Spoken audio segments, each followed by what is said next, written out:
Hey guys, welcome back to Talk Your Is. We are officially back. This wasn't going to be our returning episode, but because of technicalities, here we are. This is a Black History podcast with me and my grandma talking about the differences between our generations. We only talking on behalf of our entire generations, but just what we experienced. And it transformed from a Black History podcast to just an overall generation podcast. So I hope you all enjoy. Come in with an open mind and a sober mood. I suggest putting this on in the background while doing whatever you do, like video games, writing, or whatever. My grandpa is injured and he was watching TV in the back and it was louder than we thought. However, you can still clearly hear us. So I hope you enjoy. And the new podcast will be released on Friday of next week. I'll see you in a little bit. Let's get to it.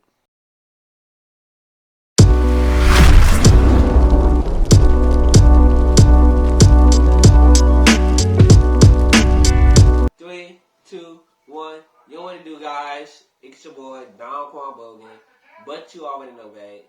Welcome back to a Talk Your Is podcast. I'm with my lovely grandmother. God bless you. And this is sort of in honor of Black History Month, but also just something that I wanted to do. We're mostly going to be discussing the gap between her generation and my generation. So, let's get straight into it. So, personally, what would you say is the biggest difference, if there is one? Parenting is very different from when we was coming up. You had to respect your elders. Mm-hmm. If now with the fashion, ain't no different. Cause we had high pants, the little short blouse, we had the hip boots. So whatever they wear today, we had it back then. And then my mother used to tell me that that's old.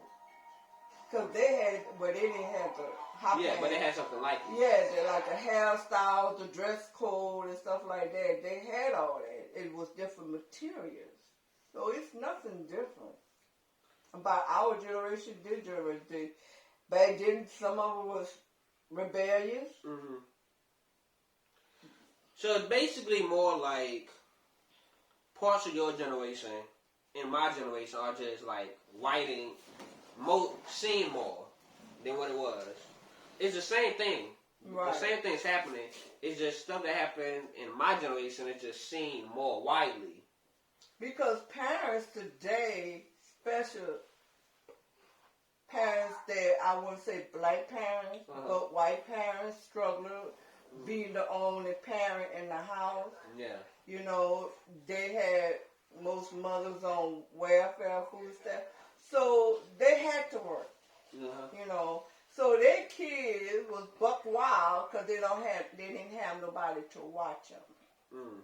Back then and there, I remember my grandmother used to live on Percy Street in Franklin.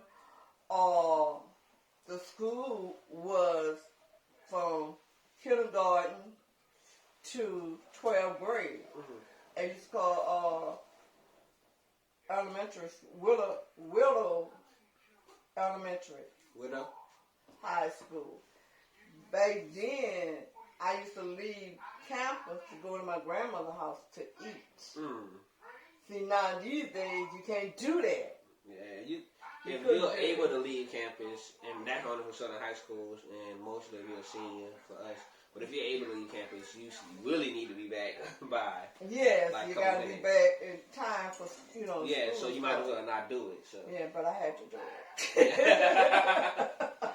So, to me, like the generation, like I say, it's no different. It's just that some didn't have parents, but some had parents that were strict.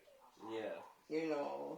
And you didn't do what you want to do. Because I stay in Garden City, so you don't know what that is, but it used to be a little place you just go through, But anyway, if they see you do something, they gonna chastise you. These days, you can't do that. You can't chastise nobody's child. what you're really talking about, our generation, from where I was coming from, it was a neighbor watch each other's children. And you was able to discipline them. I'm not talking about beat on them, whatever, but discipline and go tell their parents, and they'll give you permission to whip them. You know, back then now you can't do that. Yeah. You know. I think a common misconception is, like, yes, it's okay to say beating is abuse under certain circumstances.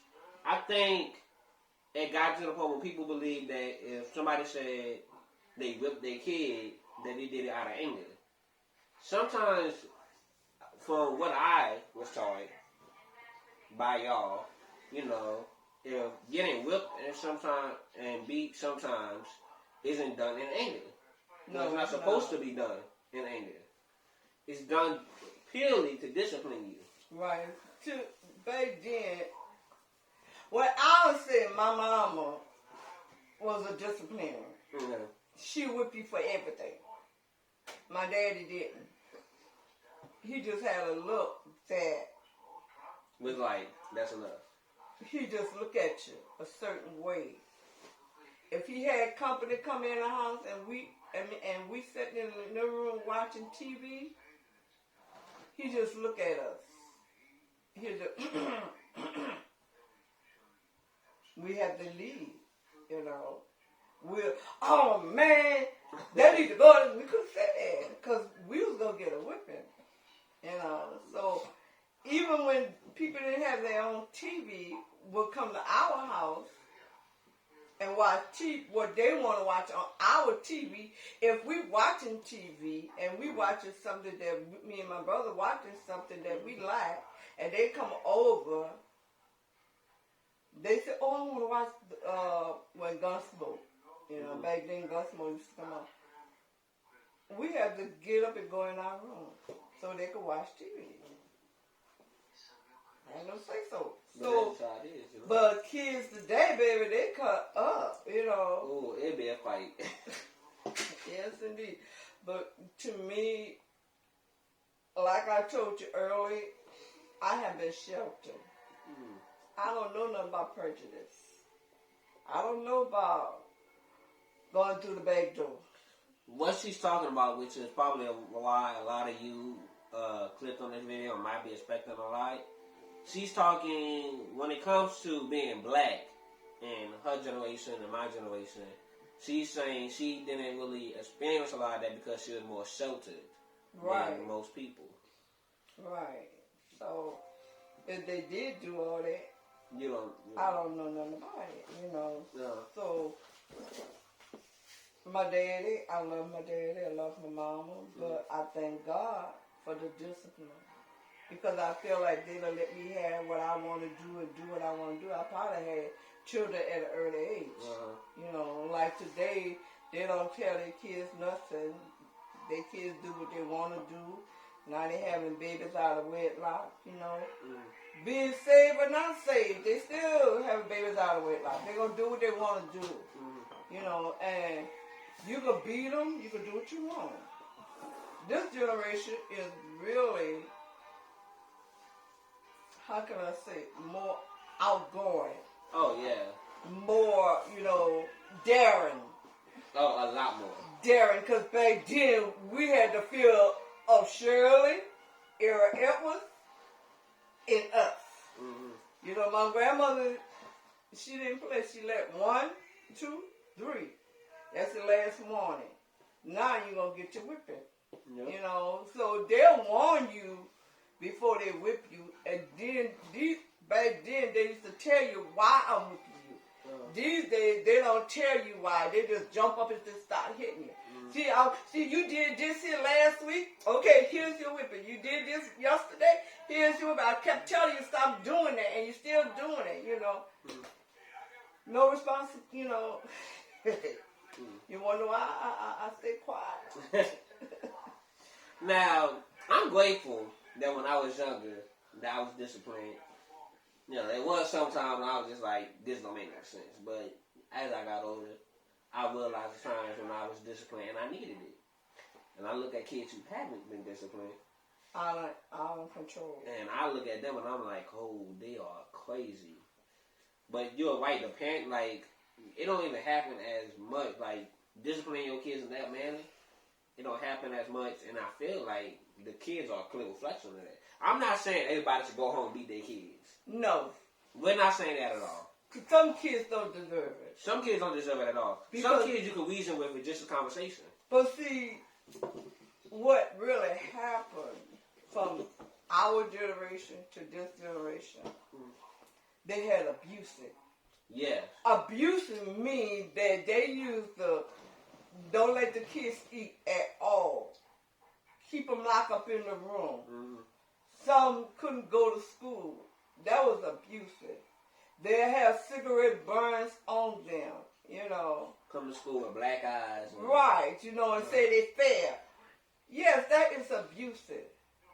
But what I'm saying is, if you did something, you know you did it, we was allowed to lie.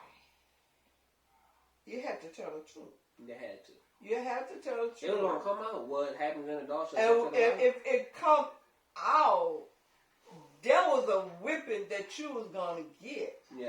Back then, we used to get whipped with switch off the tree. Uh-huh. And then they'll make you go get a big a switch. I know, and you gotta make sure it don't break. Yes. Okay.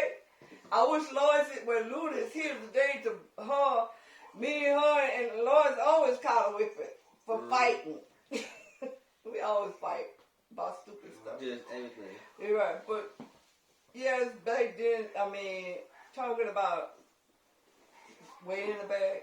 Uh-huh. And I think about it, I thank God for my parents because I be having kids, I be on drugs, alcohol. Did they have drugs back then? I don't know. They say they did, but I don't know. Historically, they did have drugs back then. But I'm just saying, but you wasn't exposed to that. I was not exposed because in our neighborhood, we didn't have all that. Uh-huh. You know, yes, we were. They cuss, they fight, they fuss, the husband and wife fuss and fight each other, you know. But it was because they got drunk, you know. And to us, that was like a picture show. Yeah.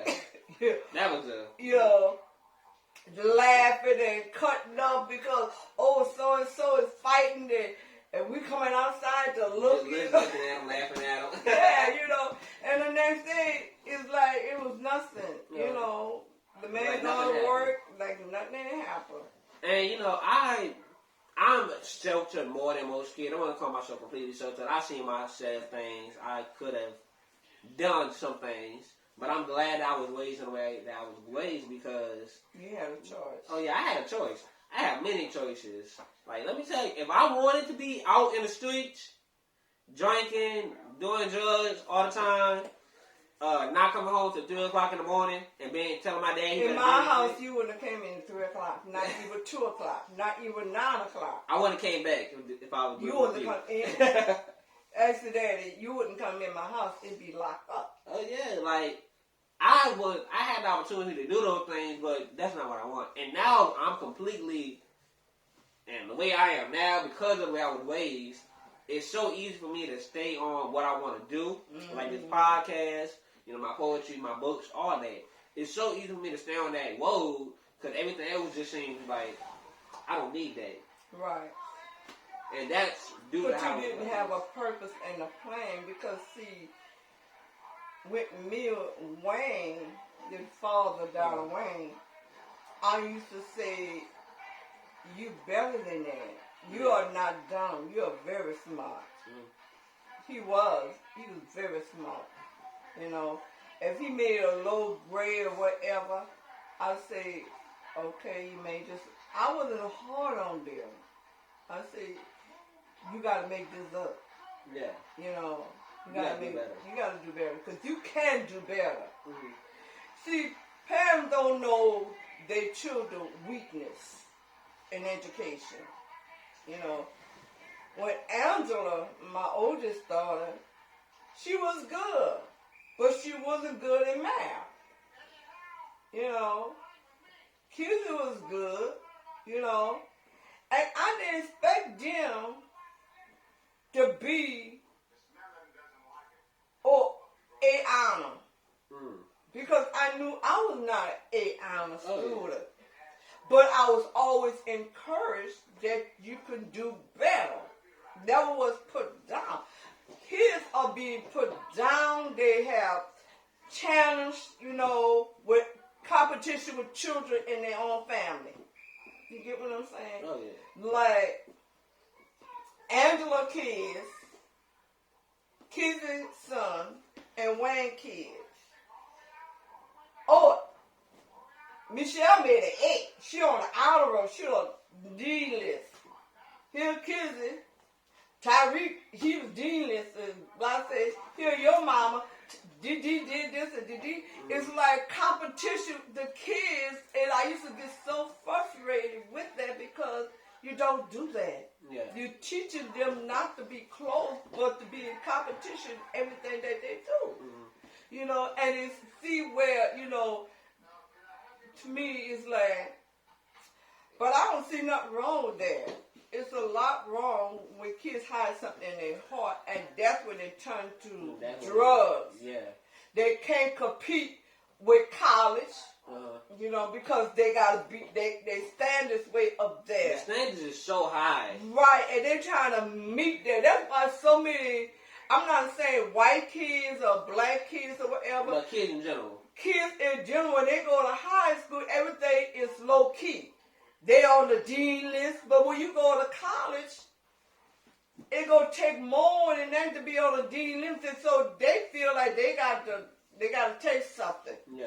You know, or they're scared to tell their mama that they're failing in their grades instead of come and say, look, I'm failing, you know. So scared of not meeting the standard that they do everything in their power to either hide it or to meet it. And I know college and high school kids, especially doing virtual, my virtual people know this. We thought virtual was going to be so easy. They are not making it easy for us. Even though some teachers would disagree, but that's for another podcast. Mm-hmm. So, there are a lot of people stressed. I see it all the time. People being like, students being like, I'm stressed. I don't know if I'm going to be able to get this done. Because I see so much, you know, now I'm discouraged. I don't even want to do this anymore. But I got to give up. They give up on their dreams. And I always tell Wayne, I used to tell my kids all the time, me as a parent, because being a parent is not easy. You think it's easy, you gonna give your kids you can give your kids all the love you want to. They're still gonna do what they want to do. But you have to encourage them. When I was in 4th or 5th grade, around Kai age, 9, 10, whatever, my dad told me I gotta get rid of my I don't care attitude. My quote-unquote I don't care attitude wasn't like, oh, Dr. I don't care about nothing, I don't care about this, whatever. No. What seemed to be a I don't care attitude was I'm not focused on that attitude. To everybody else around me, it seemed like I don't care. But what really happened in my head was, you remember when I was younger, I pick up a stick, I pick up a hanger, and I just play around with that. Yes. Yeah. And you still do. My background audience is laughing at me, y'all. Yes, you did. Because I asked you, I said, oh, you don't need no toys. I know what I'm going to get you for Christmas. Yes. You know what I told you I was going to get you? A stick or a hanger. A set of hangers. Oh, yeah, a whole set. He was a good child. He was a good child. I can't say you came a long way because you came a long. I don't do that anymore, Kyle. He was always to himself, though, you know. Ooh. I mean, y'all, I was telling somebody the other day, I say, believe it or not, them kids, y'all stay in y'all room. Oh, yeah, I stay to myself a lot. So that's why my attitude came off as I don't care. But really, as I explained to you, like last time we had this conversation, I'm a writer. That's at the core, no matter if I'm acting, if I'm directing, if I'm doing poems or a video, if I'm doing a podcast, at my heart, I'm going to white. Mm-hmm. When I used to play with those sticks and hangers, in my head, I was building a whole different world. I was acting out things, really. But to y'all, it just seemed like I was going like, whatever. But you was happy. But I was happy. I was To me, happy. I see that you was happy. That didn't face you. You know, around you. You know what I'm saying? And everybody look at me like I'm weird. I'm looking at y'all like y'all the weird ones. Like, I let you have your way because once you was a hooping and hollering, I was happy. oh yeah, You know. And I also didn't like other kids my age because they didn't do what I did, and they thought I was the weird one. And I was like, why do y'all want to play with each other so bad? Why do y'all want to get a car when you can make a car in your head? So I had like whole movies and stuff going on in my head. So when I got to 4th grade or whatever, I started actually whiting. And I remember I got a whole book called Simple Image, which around the time my dad was telling me, you got to stop doing that I don't care stuff in your head. I was working on Simple Image around then. It wasn't that I didn't care, it was that I would focus on that. That was what I wanted. And I also had to get out of the mindset of, this isn't going to help me. Because I ended up, I'm not the best student. Let's say that. But I'm not a bad student. I'm an average student, okay? You're not going to see me as valedictorian, but you're not going to see me as one who failed. And my grades is pretty average. Now, you're not trying to be something you're not. I'm not trying to be something I'm not. You School used to bore me a lot more than other kids, because every kid say school is boring. But me knowing that I wanted to do something involved with writing, if it wasn't involved with that, if I wasn't reading a book, if I wasn't doing whatever, I'll look at it and I'll be like, this don't make no sense for me to do. I want to use this in the future. So, eventually I got out that mindset. Now, mindset, babe, today is different from our back then because they didn't feel like education was important. Yeah. It ain't going to do me no good anyway because I ain't going to college. Because they know their mom and daddy couldn't afford it, so they just went to school. But now they make it like mandatory that you go to college, to build, because if you don't get that degree, first, if you don't get that degree, that diploma, you can't go, you have to go to college. You know what I'm saying? For black kids back then, how can I say this? They was never motivated like white kids were. There was nothing that was telling y'all, oh, get to college, get to all that. Like, right. Yeah. You're going to be this, you're going to be that, you're going to be this here. A lot of people, I have saw this lady, and if her grandchildren is listening, her great-grandchildren is listening, and her children is listening, Miss Murder, she used to clean house. And she took care of her kids, and she had a husband. Every day she worked. And she had, I can't remember, but she had 2 kids who was out the house, had moved upstate. I think it was Detroit. And she had like 6 or 7 more in the house, And how can I say, her kids did good. yeah. You know what I'm saying? And even though I don't know where they at, what they're doing now, but You can feel it that day. I feel that she was a good mother. She did what she had to do. She did what she had to do. She had to clean house. My godmother, she used to take care of white people children. I seen this here. Yes, they had to make a living. My godmother didn't have a husband. So she had to work to take care of herself. She wasn't on welfare. She wasn't getting Social Security. She took care of herself. And any need that they had to do, they did it. Yes. They did it. but they didn't want their children to raise nobody else's children. Get your education. Get a better job, because I don't want you to clean nobody's toilet. I don't want you to be how I'm living. Right, but it's money. You know what I'm saying? Now, how much she get, I don't know. It might have been, it wasn't even minimum wages. And they complain about minimum wages. They probably was getting like $3 or $2, you know? Pennies compared to what we get. Right, you know, so. And I also want y'all to remember, everything we say in this conversation, if you don't go to college, you can still make it. That's right. Everything we say is just saying, you know, this is from our experience.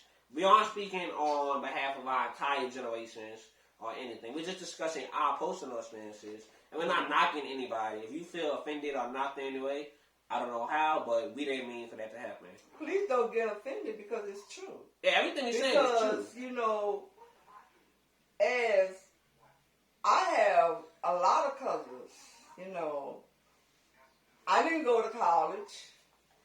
My cousin, well, I have one cousin, she went to be a nurse.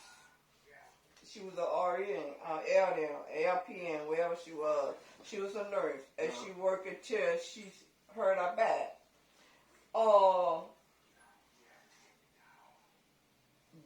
My auntie children, you know, she had her own business. Mm-hmm. She had a grocery store. You know, yeah, they had black people, they had their own business. What I'm saying is, love what you do. That's what I tell everybody. If you my daddy loved fishing. He loved hunting. That's, like I said, we were sheltered. On the weekend, get up at 5 o'clock in the morning. Go fishing? We going fishing, come back home at 12, clean the fish. My mama Friday, we take our bath, and we going to Franklin to my grandmother's house. And stay there till about 8 o'clock. Every weekend we did that. Mm-hmm. Every weekend, you know. And my grandmother had a house full of children. Oh, yeah. Not hers, but her grandchildren. What I'm saying is that, all jokes aside, I didn't go to college because I feel like college was not for me. Yeah. So why should I go to college and it wasn't for me? I wanted to be a housewife. And now I regret the choice that I made because I put myself down that but college wasn't for me. And you should always choose something that you think really fits you. Right. And speaking of something that really fits you, let's get into our unlooked highlight of the day. Now that we're back, we're just talking about how you should always pick something that fits you. So, as you were saying, college wasn't really for you, right. But now you regret that choice, and that's okay. At the time, you made the decision with the knowledge you had. Right. Had you known if you went to college, you could open up a whole new set of doors and all that stuff, even though it might have been hard, you probably would have picked college. But you didn't know that at the time. Mm-hmm. And that's perfectly okay, guys. Like, you're never going to know the whole future. I pride myself on the fact that I like to plan out what I do, but I don't know if things going to work out. Plans fall through all the time. That's right. But don't be mistaken. I also get mad at people who immediately be like, "Hold on, Quan, what's your backup plan?" If I tell you my new idea and you respond with, "What's your backup plan?" we might have to fight. I'm sick of hearing that. You're assuming that my books, my writing, my directing, my podcast, my poetry, my open box organization, me being a creative consultant, you're assuming that all of that falls through. But that's not what they're saying. That's not what they're saying. No, don't get me wrong. I'm about to clear that up. Okay. But I'm talking to the people because people do mean it like that when they say it. However, there's other group of people. There's also these other group of people that when they say it, they genuinely are like, you know, just in case this falls through, what else would you do? But y'all know the ones out there that responded like that because y'all don't believe, because y'all haven't seen that done. And I'm not really mad at y'all. I'm just joking around with y'all. But y'all only say that because y'all haven't seen it done and y'all don't understand how somebody could do it. Might I say something? Yeah, go ahead. Why it's on my mind? Black people, stop putting each other down. We need to learn how to help build us up as black. If somebody can't make it, encourage them. You know, encourage them. White people, do the same. Because you live in a projects, or you live in the ghettos, or you living in some raggedy trailer or something, that's not you. It's not you. We all races is struggling, but I noticed that when you're struggling by yourself, you're going to stay in the pit. Mm-hmm. Because you tune out ideas of people trying to help you or encourage you. Everything's not a criticism. It's the help. You know, if it wasn't for the fishermen, go out there fishing 4 days in the morning, you wouldn't have fish. If it wasn't for somebody open up a business in clothing and can sew and never went to college, but they made it of a century, they did it. We could do anything that we set our mind to. Don't look at where you at. Look at where you coming out to. What I'm saying is to everyone is that you need an education to read, because they got a lot of crooks these days. A lot. And you need to learn the law. Because if you don't know the law, they will. Ask some of these basketball players that got robbed by their manager, or the ones that, how you call it? Companies. Yes, businessmen. Business, what you call it? Cheat them out all their money and stuff like that. And have a lot of black people and a lot of white people sung it. They took their money and say, oh no, see, they made it, like the family can't get the money that was, what you call it? I forgot, but it's like they can't get the money that's sent to them, or it's more like a will. Oh, but when I would say, I'm gonna just use just use the Aretha Franklin. Okay, Aretha Franklin children can live off her royalty. They can't use the namesake or the head. Right. Yeah. So if she started her right, that means her kids can't get her royalty.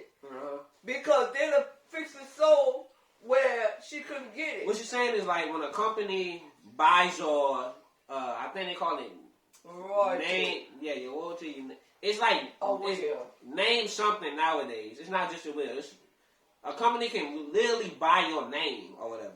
And everything attached to that name, they get to keep. They keep the royalty. You gotta be careful with that, real careful, and that's what she's saying. But that's why you need an education. That's why you need to learn the law. Wherever business you going in, learn the law. And help somebody else. Help somebody. Help your brother. Help your sisters. If they don't want no help, well, move on. Because you don't want them to drag you down. You need somebody to always lift you up and encourage you. I always tell my kids and my grandkids, if you're going to get a job, wherever you get, whatever career you get something that you're going to love. Well, why you say that, Miss Bogan? Because if you love something, you got to have a passion for it, and it will work. But if you just going to a 9-to-5 job and you don't really care about that job, you're not going to give your best. Mm-hmm. True fact. You're going to give up. You're going to give up. You're not going to do what you at that job, you just gone there. You know. So, just what I want to say to the young people, encourage each other. Encourage. Don't. And as she said earlier, that's not just a black, that's just not just a white, that's an all-around thing. That's right. encourage If each you other. ever look at the Chinese people that live in one house, Oh, one house, the communities be tight. you know, they gonna help one another. You know, they trust me, because I live on the side of some Vietnamese baby. If they go fishing, all that they caught gonna be divided. Mm-hmm. They gonna save their money to get their business.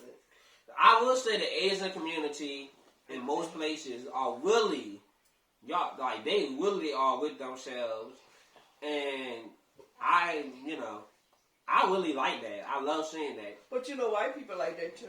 Oh yeah, They help their own kind. the ones that they feel like are on their level. No, that's not true. I don't see some. That's not true. That's not true. That's not true. Bob been living here longer than you. It's not true. And I hate to say white people because my husband got white in him. And my grandfather was white and mama was white. So, yeah, so. Yes, I got white blood in me, y'all. Yeah, generation Indian too. Caucasian. Are y'all mad that we said white? Should we say Caucasian from now on? Yeah, It's Caucasian, whatever. whatever. But you know, white people will. They know you qualify for their job. Uh-huh. But if their own kind come and don't have the qualifications, they're gonna give it to them. Oh yeah. Black people don't do that. Black people just like, oh, you qualified, so you gonna get it. Right. But black people, what they do, they're not gonna help you. Because they feel that you don't want nothing. And remember, we're not saying that black people all of a sudden should be like, oh, I'm only gonna hire black people or whatever. What we're saying is, you need to help those around you. That's right. Especially, because a lot of people compare some of us to crabs. We always pulling each other down. Always trying to pull each other down. We need to be lifting each other up. For all of us to get there. All races. Everybody. That not just black people, everybody needs to be doing that. Yes, and let me tell you about February Black History Year. Everybody gets, let me let you know something, baby. Y'all may not like what I'm about to say, and I really don't care. But Talk guess your what? is. You can't say you white. You can't say you black. You can't say you ages. Because guess what? Back then, they was having the black women's. And there was race. So the generation is messed up. Talk about it. There ain't no pure white. Ain't no pure black. When you take the test, you're going to find out you got everything in you. I call it a gumbo. You got Asian, you got Indian, you got Vietnamese, you got just about, because when they went to war, they were sleeping with them Vietnamese. Hey, see. So let's get it straight. There's no pure white, there's no pure black, because we all mix with something. So that's why we should love one another. Because guess what? You don't know who God is. Mm-hmm. What color God is. No, God is not white. No, God is not black. God is not Asian. No. What color God is? He's God. And that's all that matters. And his greatest command is to love ye one another. And that's what we're supposed to do. Love ye one another. If we can't do that, I'm sorry, we cannot make it to heaven. Yeah. So I have to love everybody.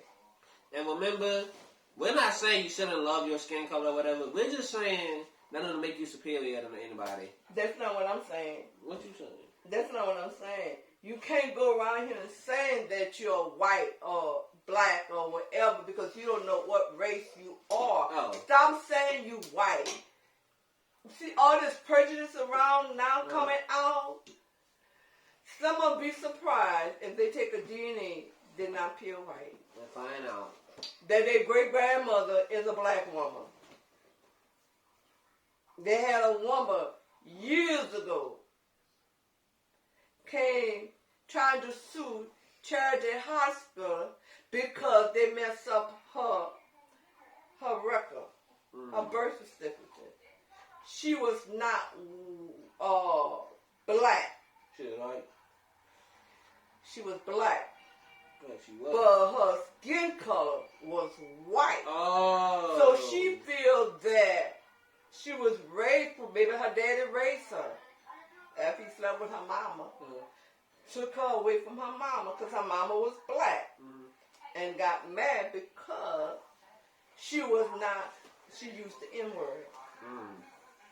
And she couldn't sue it because she was. They had to do another blood test. And she was. You can't get mad. But yeah, y'all get the overall gist of it. They don't want to bring all the history out. Oh, y'all don't want to talk about it. Well, They don't want to talk about the history. The history. Woo, that history long. If y'all know one thing about me, I'm gonna bring it to y'all. But you know, it wasn't all that bad. Yeah. And it wasn't all that good. Some of them did rape the black women as early as 13 and 14 when they became a young lady. You know, and some of them were sold. It wasn't, but, you know, and some of them did fall in love with black women and took care of them. And they had their little house, family, right, their little family and stuff like that. So they did. Some of them, they did buy, but their wife didn't know. Yep. And their wife didn't know, you know. I knew because I heard so much was said. You know what I'm saying? So, as the history goes on, you need to dig a little more. Stop taking what they say and look it up for yourself. Look up your family history. See where you come from. You'll be surprised. You got, come to find out, my husband got family living in Alexandria. All white people. All white. And they came to the family reunion. And I got white people in my family, both sides of the family, y'all. So let me say this. Y'all probably gonna get mad and be like, Don't say that. Don't say that. No, that's just how the internet is. I know, but don't say that. Not with me. Okay. So it's not that your skin color is what makes you and your community great. Your culture is what makes y'all great. Right.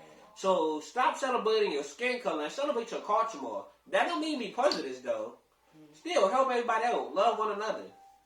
And you know, we've been going on for a minute. And you got any more to add?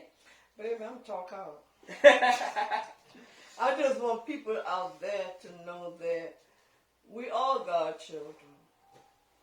It's no such thing white, black, whatever. When he created us to worship and praise him. You know, this hatred is not of God. And I don't blame the people that is prejudiced. I really don't. Because, as you say, you was taught that. Yeah. You was taught to hate. That's how you was raised. You know. Hatred is taught. It's come from your parents hating black and don't even know. Don't even know. Know. Could have a whole line of black ancestors. Right. You know, and be shocked when you come to find out who you really are.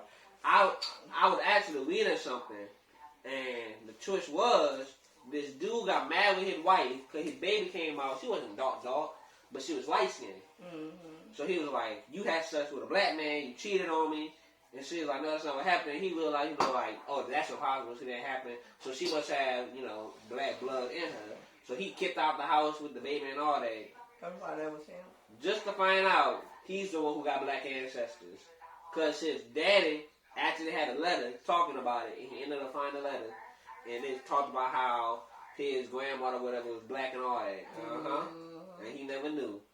Because they kept it back then, everything was secret. They didn't discuss things in front of children. As conversation like me and Pastor Bogey be talking, and everybody in our mouth, and sometimes I look at them and say, "Oh, y'all got somewhere to go?" Yeah. That's the way we was raised. Our grandparents didn't play that. And one thing I learned from my grandmother, and they say she was very, very strict, but I didn't think so. Because probably didn't live with her that much. But, I don't know.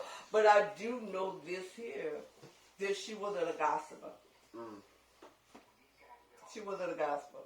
Because when it come to her, when somebody talked about somebody's daughter, back then, She don't want to hear all that. she'll tell you, she said, baby, I ain't got time to talk about nobody's daughter. Because I got granddaughters myself, and I got children. So I can't talk about nobody's children, because I don't know what they're going to talk about. And that's what I live today. I don't talk about nobody's children when I know I have grandchildren. You see what I'm saying? Yeah. Yeah. And y'all who know me, y'all know if I get to talking about somebody who just like me, I'm gonna point it out. I'm be like, dang. But I can't. I go on a whole essay and then like, but I can't say nothing because that's just like me. But basically, culture over waste. Your waste is not what matters. Your culture what matters. The generation gap is really not existing. I mean, it exists, but it's not. Things are not different. Things are just more widely known. Parenting has changed. Yeah. That is the difference. But mostly, things are just more widely known than they were back in the day. And we can't speak on a prejudice as much because my grandma was raised pretty sheltered. And I was raised, I know exactly the prejudice. I have my own situations.